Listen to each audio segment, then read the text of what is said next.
And we're continuing with the fourth chapter of The Embroidered Sunset as Lucy tries to figure out where her aunt is or if she's still alive.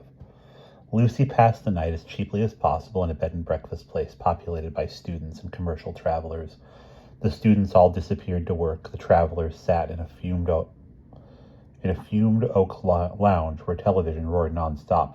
So Lucy went early to bed, longing for her car radio. Dear Max Bevanek, how can I ever possibly thank you? To be given a car is astonishing enough, but to have a radio specified as well raises generosity to the most rare pinnacle of consideration. Ah, yes, from Max Benevek. How is he? He rang me up, but he will never talk about himself. Look out for a girl like a chipmunk, he tells me. Don't you sell her a pup, Simon. She is the coming pianist of the next generation, but don't give her anything too fast. Mind, I don't want her spending and breaking her neck. None of your souped-up minis, a decent little car with good brakes, and it must have a radio so she can listen to the music program. They are doing my 48 recitals every day next week. Those she must certainly hear. So very well, how much are you prepared to give? I say decent little cars with good brakes are not to be found lying about under every bush in Hampstead Heath. Simon, you are my friend, he says. We were boys at school together in Blow, and I trust you. I have sent her with a blank check. So what can you do with a man like that? It is enough to break your heart. Mr. Goldblossom himself was not unlike some lovable inmate of a Disney zoo. He had large, rolling black eyes under pouched lids, the aristocratic nose of a guinea pig, the heart-shaped smile of immense charm. His face was somber, but when he smiled it lit up like a beacon on a breakdown wagon. So here I have just the thing for you. Take no notice of the color. It has belonged to one of those third program poets who suddenly wrote a play. He turned this in for a jag, but there's nothing wrong with this little job. Does 40 to the gallon, and she'd take you across the Sahara. For his poetry, I say nothing, but that man really did know how to look after a car. Kept the engine tuned like one of Max Beckstein's. Radio, heater, seat belts, windscreen, washer. In her you need not be ashamed to drive round Buckingham Palace. Inside or outside? Inquired Lucy. Mazel tov, you are too young to have such a sharp tongue. How much is this miracle going to cost Mr. Benedict? Lucy asked, studying the little Austin, which was painted a feverish plum color. She often wished later, after hearing the BBC third program, that she knew which poet had been her car's previous owner. You think I would go down? You think I would do down my friend Max? I don't know, said Lucy truthfully. For the second time in her weary life, she found herself utterly unable to make head or tail of a character. She handed over the blank check and added rather doubtfully, I suppose I shall simply have to trust you. I should be so trusting. I don't want to use Mr. Benedick's money badly. Don't worry your precious head about that, said Mr. Goldblossom, suddenly dead serious. Anything I can do for Max I'm proud to do. You just jump in this lovely little job and buzz up to Harrogate to visit your granny. He gave her his heart-melting smile again and slipped away to the small, oily office at the back of the showroom. Lucy, glancing through the window a moment later, could hardly believe her eyes. She was almost sure she had seen him tear Max Benedick's check in half and make as if to throw it in the fire. Then, arrested apparently by a second impulse, he tucked the two halves together and slipped them tenderly into his wallet. Lucy hastily climbed into her plum-colored auto with considerable caution, maneuvered it out into the London traffic. Dear Max Benedick, I guess I liked your friend Goldblossom, though he seemed an unexpected schoolmate for you, and the little car I love with all my heart. Dear little PHO 898A, even if it doesn't quite do his 40 to the gallon, it chugs reliably on its way, mile after mile, hill after hill. How can I ever pay you back? That is a stupid question. That is a stupid one-sided view of the matter. You do not need to be paid back. But I need to pay. No one ever gave me a present before. In her mind's eye, she heard Benevek. What? Never? No birthday, no Christmas? The whole family are as wicked as the wicked uncle? Oh, well, of course they went through the motions. Duty presents, probably bought with my money, scarves, stockings, book tokens, record tokens, because everybody knew I liked reading and music, but nobody knew what. Nobody gave a damn. Did you give a damn about them? No, and why should I? All they cared about was money and their deadly social round. Maybe you could have showed them something better? Now look here, Benevek. You're supposed to be teaching me piano, not morality. She switched on the car radio. Andrew Hoskin with the 9 a.m. news summary, said the announcer. An Iraqi trader is on fire in the English Channel. Tugboats are standing by. In the South Molten by-election, the Conservative candidate has been returned with an increased majority. A report on a new anti-measles vaccine suggests that it may have serious effects on heart sufferers. Supplies are being withdrawn. A long-term prisoner has escaped from Durham jail. A painting, thought to be by Hieronymus Bosch, has been discovered in a crypt at Norwich. The dry, windy weather will give way to local thunder showers. That was the news and weather. It is now 4 minutes past 9. Each day this week, the pianist Max Benevik will be playing Bach's 48 Preludes and Fugues. Music sputtered from the radio like a series of audible equations. Lucy's heart rose, the accelerator went down under her foot, and the car sprang forward on the first slopes of the Yorkshire wolds. The dry, windy weather had not yet given way. A buffeting gale pushed the little car from side to side on the exposed road. Heavy, dark summer trees thrashed in the river valleys. Endless ripples moved sweepingly over silvery, dry grass. On the chalk uplands, birds in dissatisfied flocks kept circling around the inexpensive gray sky. Here and there, big stone farmhouses hunched snugly among their trees and barns, like cats tucking in tails and paws against the drought. And the road climbed and climbed, down across the valley, but always up again, more and more steeply. This must be ancestral country now. On her map, she saw the name Wilberforce, origin presumably of the forebear after whom Uncle Wilby had been named. Strange to think of grandparents and great-grandparents buried in these dry, blonde hillsides. Dear Max Benevek, thank you for giving me a chance to see this country at my own pace, instead of from a hitchhiker's perch. Are you fond of England yourself, or do you regard it as merely a refuge? Moors loomed ahead, disappointingly gray, not purple in the deadpan light, but empty and wild. The wind here, she thought, smelt of roots and herbs, aromatic and teasing. At regular spaces along the roadside were little stone constructions like sentry boxes for midgets. What could they be? Snow shelters? Individual sleep pens? Shrugging, she abandoned the puzzle and consulted her map again. Over to the right, the moor reared up sharply. Beyond the ridge, it must drop even more sharply to cliffs in the North Sea. To her left, 20 miles of empty land was threatened by no more than a scanty parallel system of cart tracks and streams, cutting north and south ahead. The little single-track road ran steadily on for another 20 miles. But somewhere, halfway across the moor, she might expect to find a crossroads. Grydale Moor Cross, and from that an even smaller road diverged northeast over bits of land called Scroop Moss and Blackgill until it reached a tiny bunch of dots labeled in barely legible script. Appleby under Scar. A symbol, like a mustache on the map, was presumably the scar in question. Northeast again lay Appleby High Moor, and beyond that the coast curved round, more cliffs and more North Sea. Also, 10 miles farther north, what looked like a fishing port, jammed uncomfortably in a millimeter of green between cliff and shore. Kirby-on-Sea.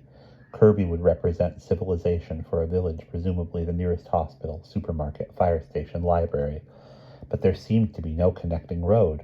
However, perhaps the map was out of date. Very likely a road had been made since its publication through this, though this would plainly necessitate quite a steep hill down from Appleby High Moor.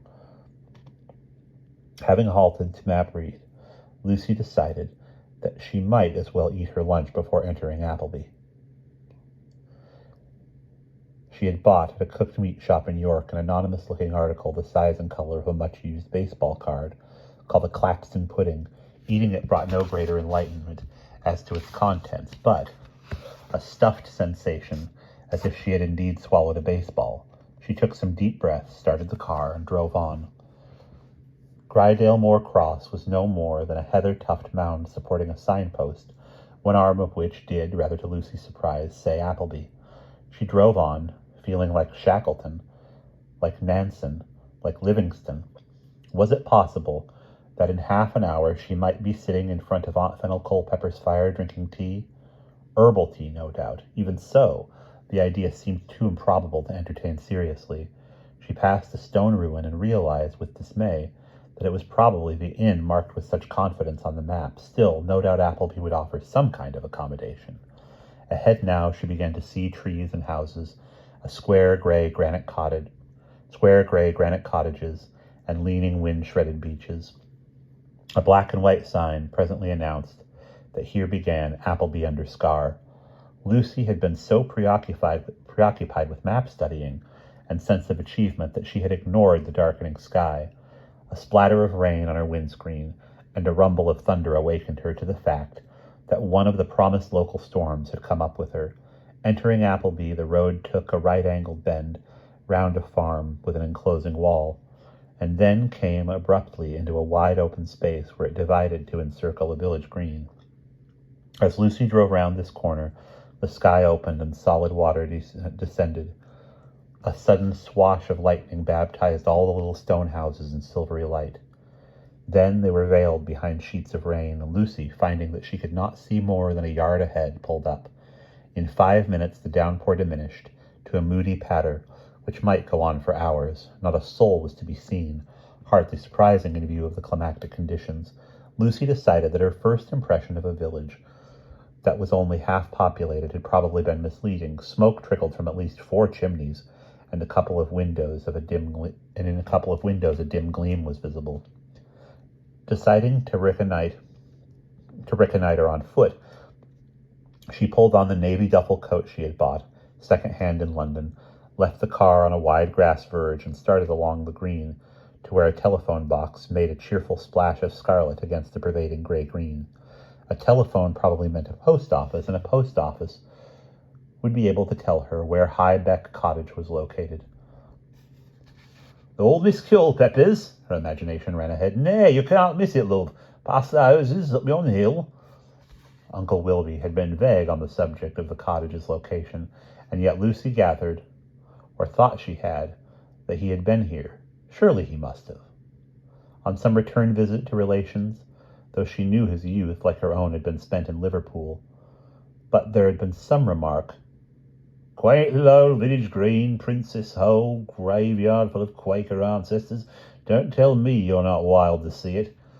Quaint, Lucy thought, looking round her, was not precisely the adjective she would have applied to Appleby under Scar.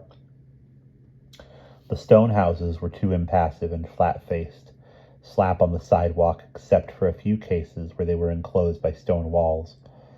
Far from welcoming, they kept their own counsel. A school and a chapel, built in the heyday of 19th century Gothic, faced each other inscrutably.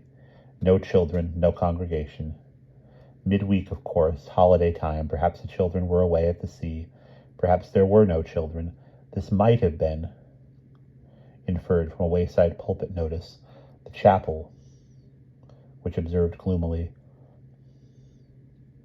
"Rid and deliver me from strange children.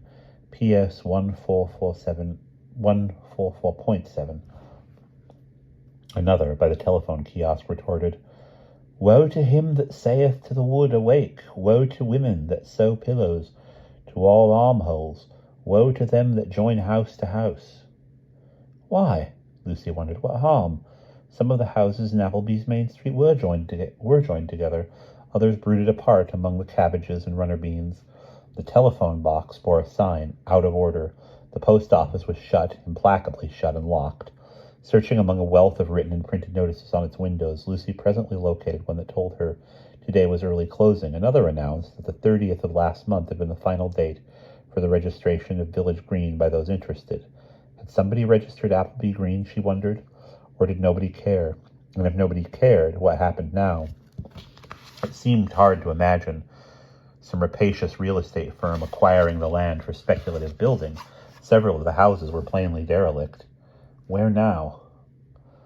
A brook in a deep gully bisected the village green and was bridged on either side. Remembering the name High Beck, Lucy looked upstream and saw the church above and to one side of the village on a steep knoll.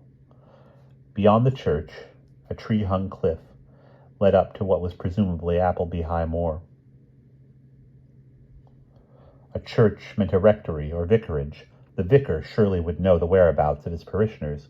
Taking a footpath which followed the bank of the stream and led past a red brick municipal convenience, Lucy climbed up to the church. In front of it was a war memorial commemorated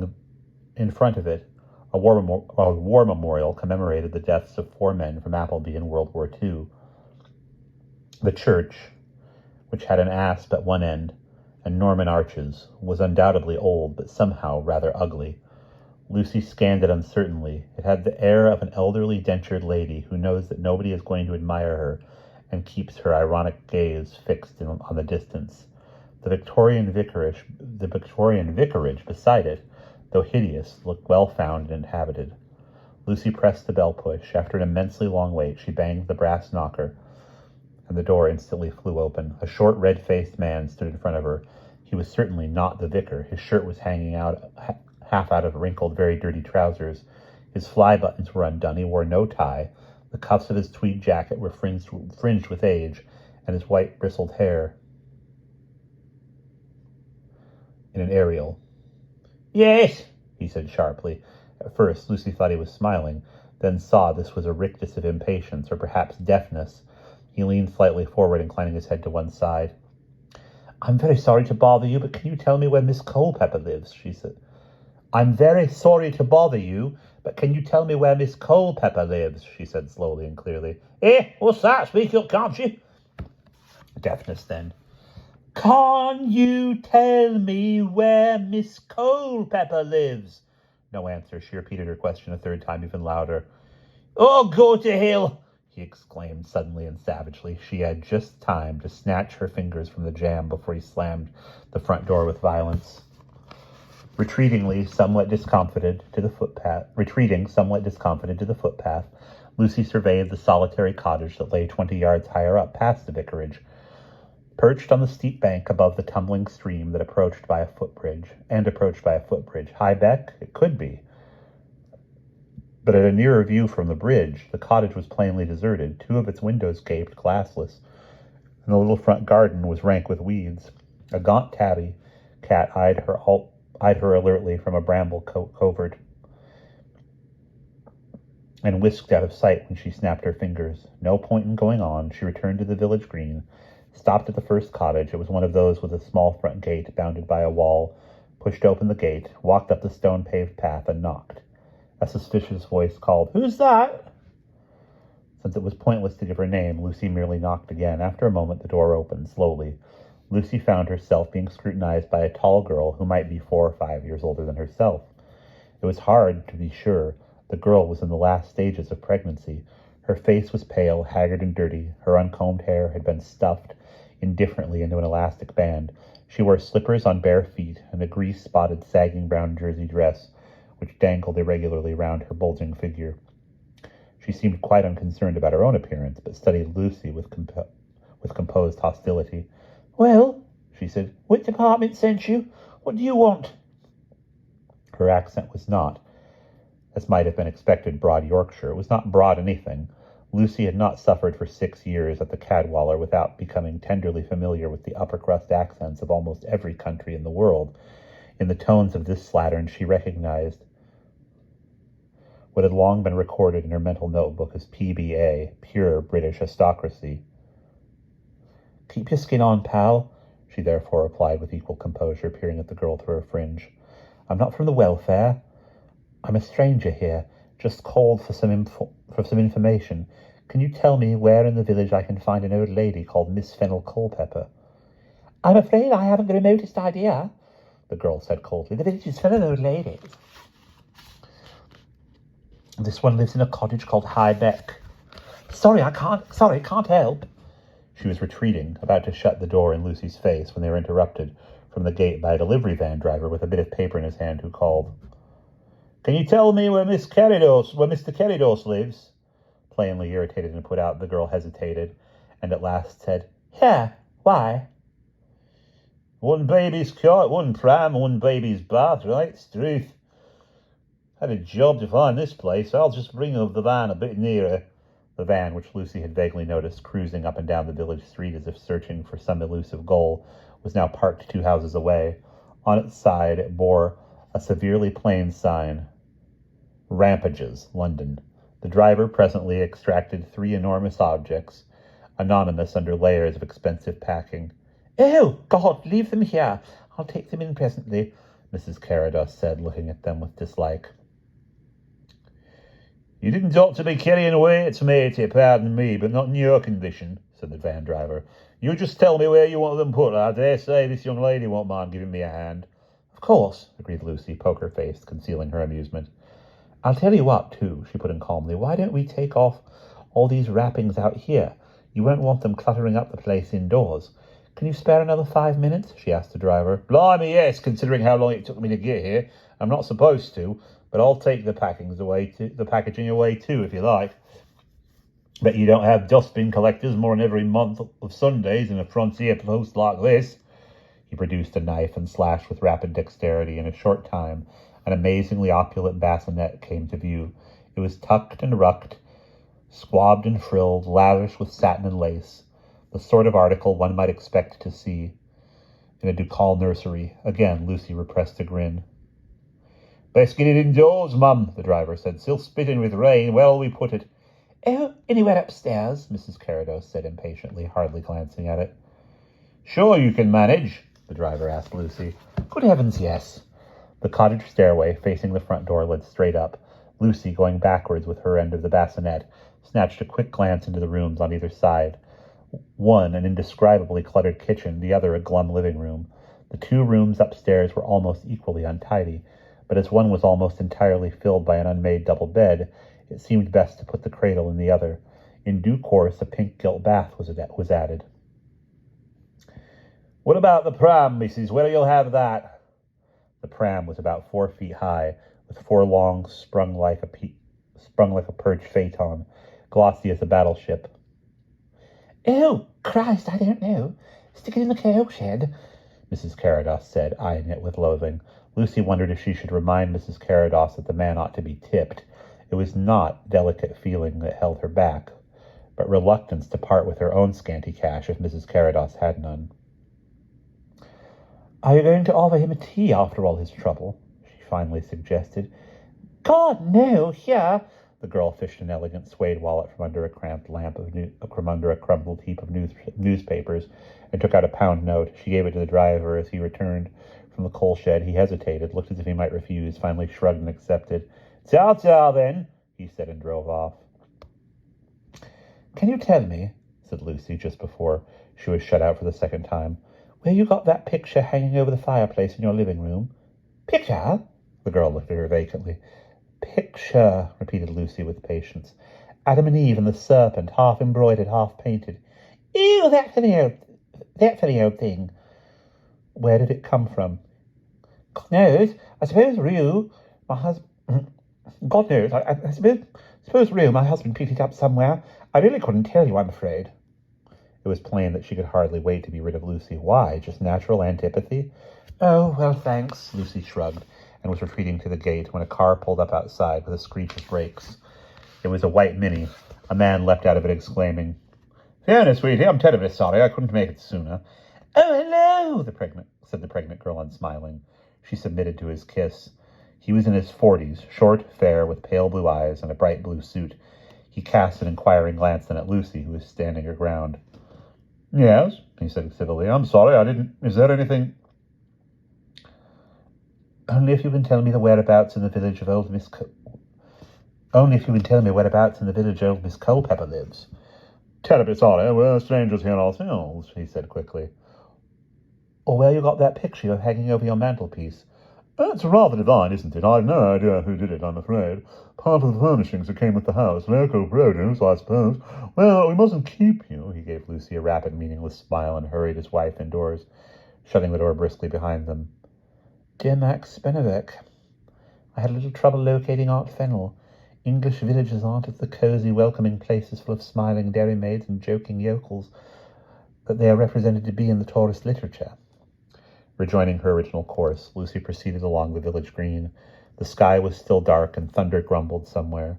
The red painted roofs shone wet. She went up to the next cottage with a light in its window and knocked. Nobody answered, so after repeated bangs, deciding she could not make herself more conspicuous than she already felt, Lucy peered through the window, since this was one of the houses that fronted directly on the footpath. She was looking into a tiny, dim front room, lit only by a log fire. A dark, clotted pattern wallpaper absorbed most of what illumination there was, but Lucy gained a vague impression of tight-packed furniture, brass oil lamps with fluted shades, and a lot of little pictures in oval gilt frames. Over the heath hung a larger picture, cast into shade by the shelf below it. When a log broke with a splinter of flame, light reflected from the ceiling suddenly threw into relief a large indigo whale springing out of a sequined ocean, in which every wave was as irregular as the tiles on the roof above. In fact, one can see where she got the idea, muttered Lucy. Lord, has she given pictures to the whole village? Moving on, she heard a regular creak and rattle. Some human activity must have taken place. Round the corner of the next cottage, she found an elderly man drawing a bucket of water from a well. Good afternoon, said Lucy. I wonder if you can tell me where Miss Culpepper lives. Eh? He straightened. Speak up, I can't hear you. Is everyone deaf in the village? Lucy wondered, putting her question 2 tones higher. Miss Culpepper. Miss who? Never heard of her. Miss Fennel Culpepper. Oh, her. Why didn't you say it so first off? He repeated the name, pronouncing it quite differently. It's an old lady, eh? There was 2 of them. There was 2 on them. 2 old broke bodies lived together up at Harbeck. One of them died till they moved away. When? Oh, I don't call to mind last year before, upon. They kept themselves to themselves. I keep myself to myself. Folk around here, or folk around this way, don't bother each other with nosy parkering. Which of them died and which moved away? Oh, well, I don't know. 2 of them there was. Like as a pair of peas in a pod. And which was which, who's to say? Was the old boy a bit simple, Lucy wondered. He tipped his cap forward, scratched his gingery stubble hair, and gazed past her with abstracted blue eyes. Well, can you tell me where the one who moved away went? Eh? The one who didn't die. Where did she go? What is her address now? How should I know? She done a right to me. Well, can you tell me anyone who would know? Reckon Mrs. Thwaite at the post office would be able to tell you, aye. She'd be the one to ask. He picked up his basket. But the post office is shut. Oh, aye. Mary Thwaite will be down visiting a daughter-in-law at Kirby. You'll have to wait till tomorrow then, lass. Isn't there anybody else who might know? Lucy asked crossly, reflecting that for somebody who kept himself to himself, he seemed well primed as Mrs. Thwaite's movements. He seemed well primed at Mrs. Thwaite's movements. Nay, I don't know. Folk here keep themselves to themselves, so you said. Tell the what? He said triumphantly. Why don't you go to the matron up at the old folks' home? Happen she'd know, a right busybody she is. Allers poking her nose in things what's no affair of hers, asking about folks' jobs and who's kin to who. You do that, she'll put you on the right. She'll put you to right road. He stomped off with his bucket, muttering, and if she don't, it's all the same to me. Well, where's the old folks' home? Lucy called after him. Up at top of village, of course. Told all. Rain was setting in harder again. Lucy ran back to her car. If she was going to visit Appleby Old Hall, she might as well do it in style. Then a hopeful thought struck her. If Old Hall was now an old folks' home, perhaps Aunt Fennel was actually in it, had decided to leave her lonely cottage for the comfort of expert care and company. Something failed to ring true about this theory, though, she decided, pulling the starter. Individualists like the embroiderer of that whale do not take readily to institutional life. Besides, if Great Aunt Fennel had moved no farther than Appleby's, Old folks' home. Surely the man would have known about it? But still, there would be no harm in asking. On her way down the village, she made a needful stop at the red brick public conveyance. This was a cheerless functional structure, embellished inside with the usual graffiti. I love Sam Crossley. Where was Lenny Thorpe on Friday night? Ellen Dean is a bad girl. What happened at High Beck? Well, what did happen? Lucy wondered, escaping from the damp, ill-equipped place with relief. On her way out, she noticed a newly printed sign. This conveyance not to be used after dusk by order clerk to the parish council. Why not? Was the place being used for marijuana parties? For orgies? It seemed highly improbable, but no other suggestions came to mind. Dear Max Benevek, do you suppose there is an active local coven at Appleby under Scar? I shall have to join before I get news of Great Aunt Fennel. The hall lay at a suitably sequenarial distance west of the village, along a single track but metalled road. Lucy took this at a cautious pace, and it was as well she did, for rounding a bend, she was signaled to halt by a black cassocked figure waving at her urgently from the middle of the road. She braked hard, then saw with dismay what appeared to be a corpse lay on the tarmac beyond the man who had stopped her. She got out of the car. The black cassocked man grabbed her arm. Do you know anything about first aid? He demanded. They've gone for help, but we should do something. I'm sure we should do something. One feels so wretchedly inadequate on occasions such as this. But surely there must be something we can do for the poor fellow. Oh, these drivers. I know you were one yourself, but really, to knock the miserable old man off his bicycle and go on without stopping is utterly inexcusable, utterly monstrous. Oh, my goodness. Here I stand talking when we should be attending to poor Clow. But I'm so upset I hardly know what I am saying. Do look at him and tell me what you think should be done. He delivered this at speed, in a high-pitched, nervous voice. He was an extremely thin, elderly man, very pale, obviously in the grip of shock. Lucy gently detached herself and moved on towards the seeming corpse, trying to suppress a feeling of terrified inadequacy. To her relief, she realized that the prone man was not dead, though certainly unconscious, nor could she see any blood or obvious sign of injury apart from a swelling on his bald head. He lay on his back, a few feet away from a battered bicycle. He was a weather-beaten, gnarled-looking individual. His clothes and his hands were stained with earth, and he gave off a powerful reek of chemical fertilizer. Poor old twat Clow, twittered the cassocked man. The most harmless, innocent fellow. Such a thing to happen, such a sudden way to go. Well, he hasn't gone yet, said Lucy. His heart's still beating. You say someone has sent for help? Yes, they're telephoning for Dr. Adnan. But should we not do something in the meantime, undo his garments? I don't think we ought to move him, Lucy said doubtfully. They always say better not, in case of internal injuries. I've an old blanket in my car. We could cover him up. She did so, muffling the injured man up to his chin, while the priest anxiously dithered about, getting in the way. Did you see who knocked him off his bicycle? Lucy asked. Alas, no, these wretched automobiles go at such a pace. I heard the motor, saw a flash of something white, but arrived too late. Oh, thank goodness, here come reinforcements. Lucy was somewhat taken aback by the reinforcements, which consisted of half a dozen more aged priests, who came flocking out from a gate on the right like a covey of rusty old crows.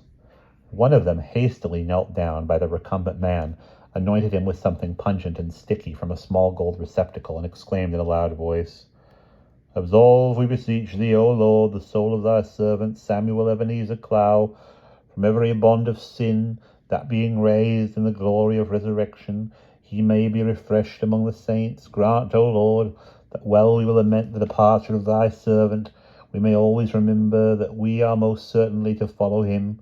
Give us grace to prepare for that last hour, and that we may not be taken unprepared by sudden death, but may be ever on the watch. Rather a selfish prayer, Lucy thought. Here, said the man on the ground suddenly. What the flaming hell's going on? What's to do? He struggled to move underneath the blanket. His eyes rolled frantically.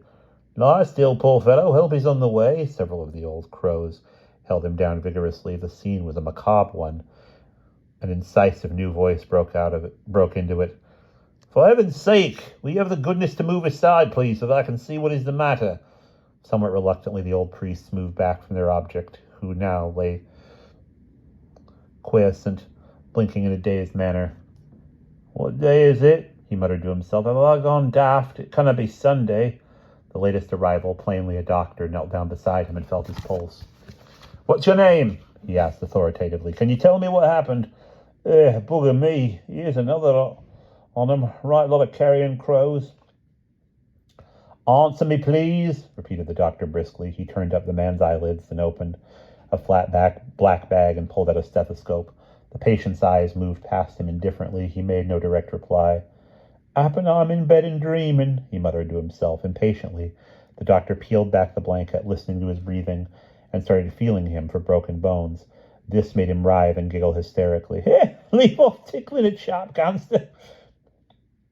His struggles revealed one reason for his previous lack of response. A hearing aid, which had evidently been dislodged from his ear by accident, rolled out from a fold of the blanket. Annoyed, the doctor stuck it back in his ear. Now, perhaps we shall get some sense of this business. Well, can you tell me your name? Of course I can. It's Sam Ebenezer Clow, as anybody could tell thee. What happened to you? Did you see who knocked you off your bike? Nay, I never. Come out of the drive yonder, and next thing I knew, I was on my back into road. Well, Sam Clow, there's not much the matter with you except for a bang on the head. Did I ever say there was aught the matter? Demanded Clow ungratefully, scrambling to his feet.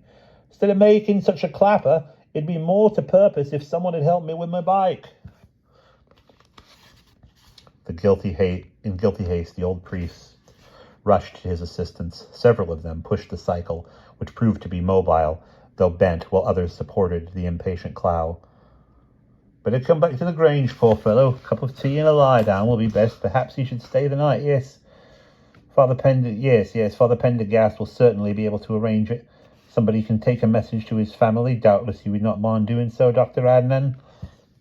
With unexpected dispatch of the black procession of priests, bicycle and injured man vanishing through the hedge and along a gravel track, which led to a largest building half visible among the trees, Lucy and the doctor were left facing one another. Well, he said briskly, that was a great piece of nonsense about nothing and a waste of my valuable time. It was lucky that I was in the neighbourhood in any case, and had not to come far.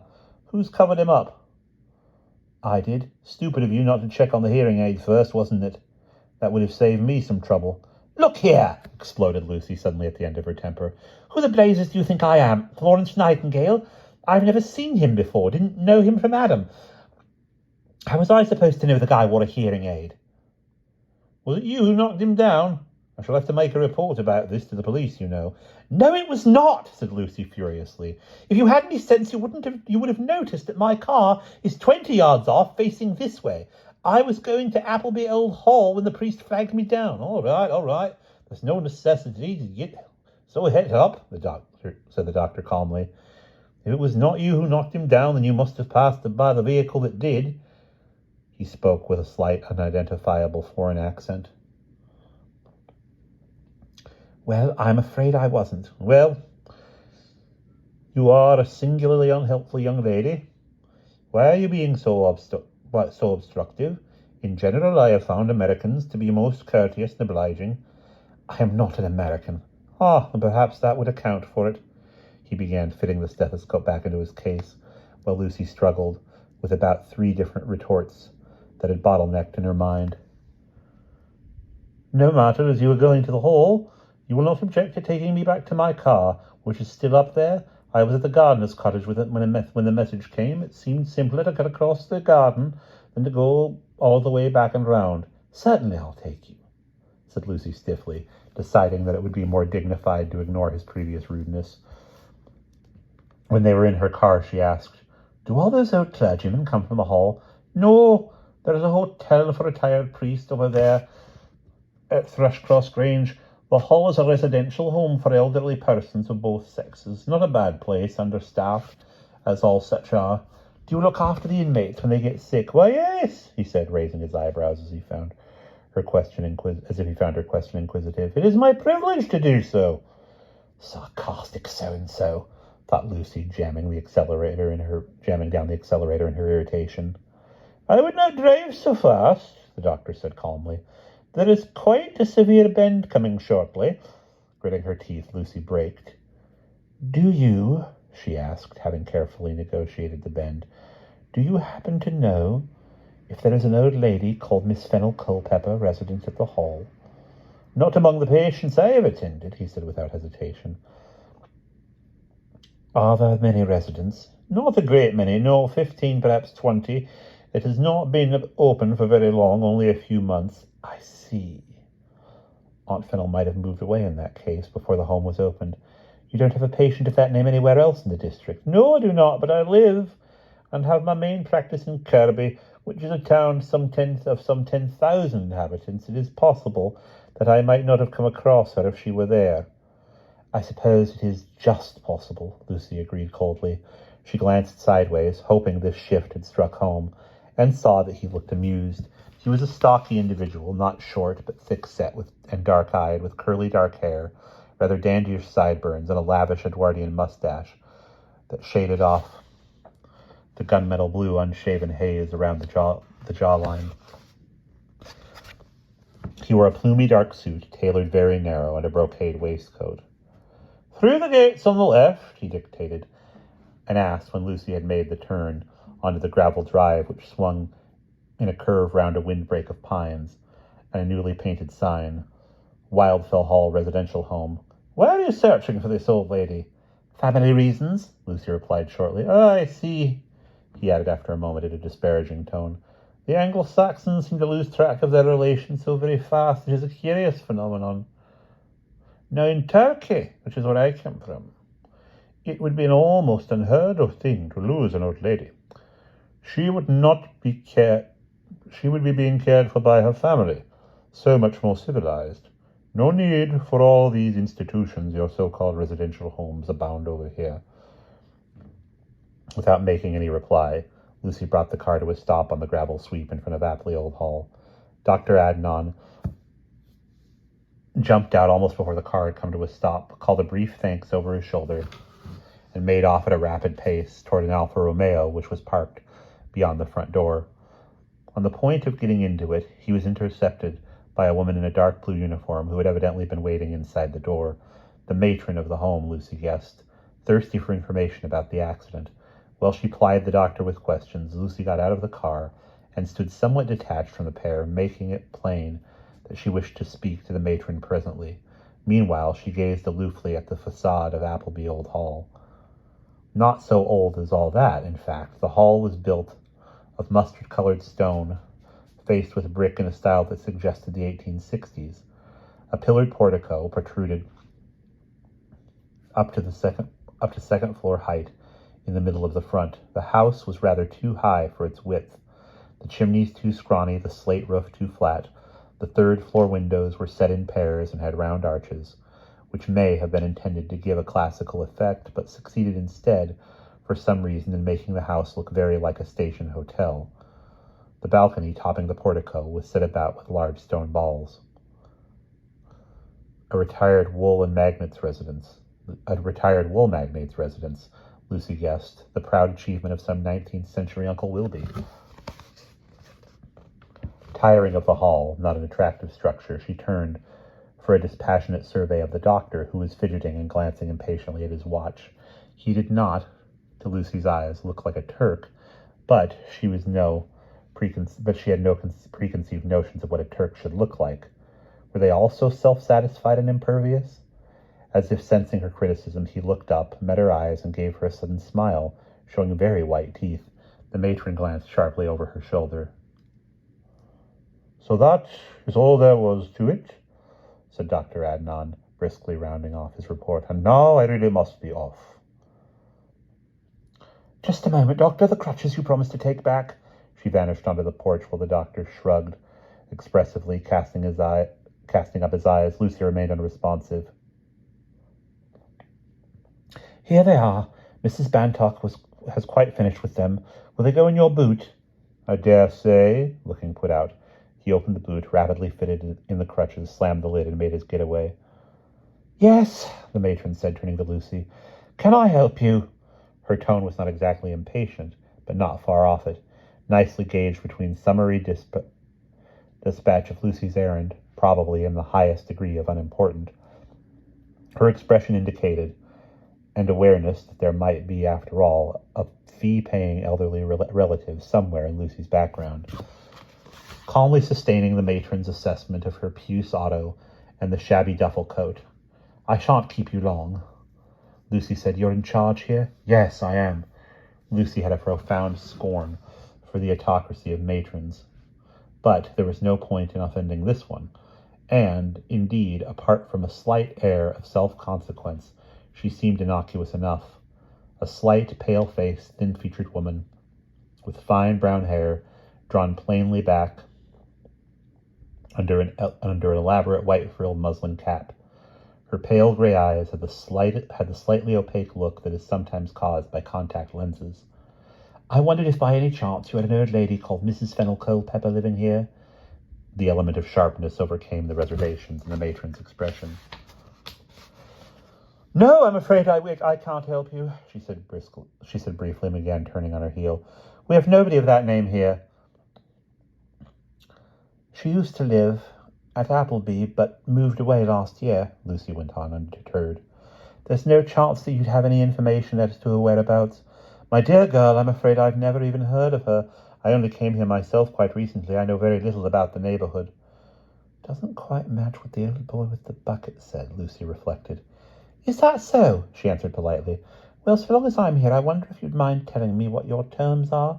Miss Culpepper is my great-aunt, you see. I'm anxious to make sure she is being properly cared for. And do you have any vacancies?" "Our terms are 15 guineas a week."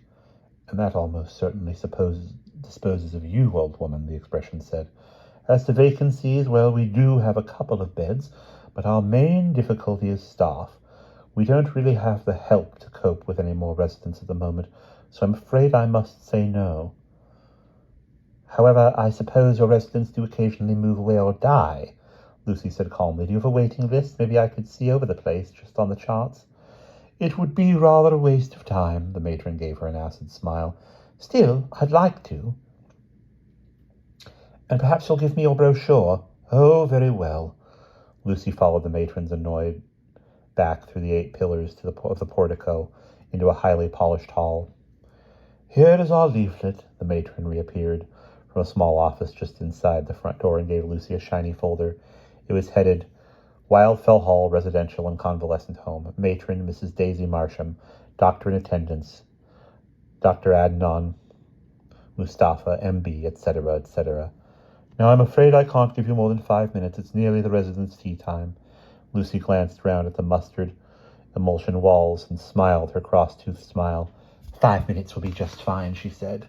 And that is the end of chapter 4.